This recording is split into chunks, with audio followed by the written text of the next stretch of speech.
ይህች ዕለት ምክረ አይሁድ ማርያምን ተህፍረት በጌታችን በመድኃኒታችን በኢየሱስ ክርስቶስ እግር ስር እንባዋን እያፈሰሰች በጸጉሯም እያራሰች ሽቱ አፍስሳ ስለሰራችው ኃጢአትና በደል ከእግዚአብሔር አምላካችን ስርየትን የለመነችበት ዕለት ናት።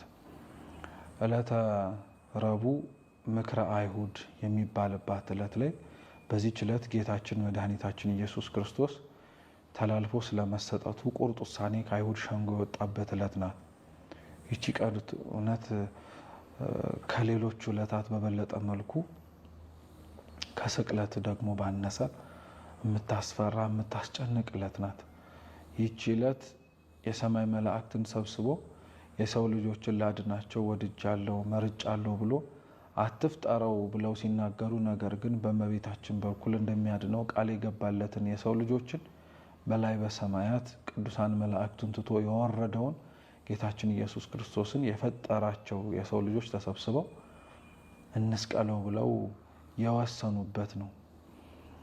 ይህች ዕለት 12 ሐዋርያትን 72 አርድእትን 36 ቅዱሳት አንስት 120 ቤተሰቦቹን ሰብስቦ ስለ ዓለም ድህነት ቀን እየሰበከ ማታ ደግሞ ያስተማረውን በምስጢር እየተረጎመ ስለ ሰው ድህነት ይወጣ ይወርድ የነበረውን አምላካችንን በሌሊት በማታ ተሰብስበው ፍርድ አጉድለው ጌታችን ኢየሱስ ክርስቶስን ለመግደልና ለመስቀል የወሰኑባት ዕለት ናትና እውነት የሰው ልጅ እግዚአብሔር ያሰበውና እሱ ለእግዚአብሔር ያሰበለትን እንዴት የተለያየ እንደሆነ በጣም የምናይበት ናት። ይህች ዕለት ጌታችን ኢየሱስ ክርስቶስ ሰዎች ስለሱ ተሰብስበው ምን ያክል ክፋት እንደሚያስቡ ያየንበት ጥግ ነው።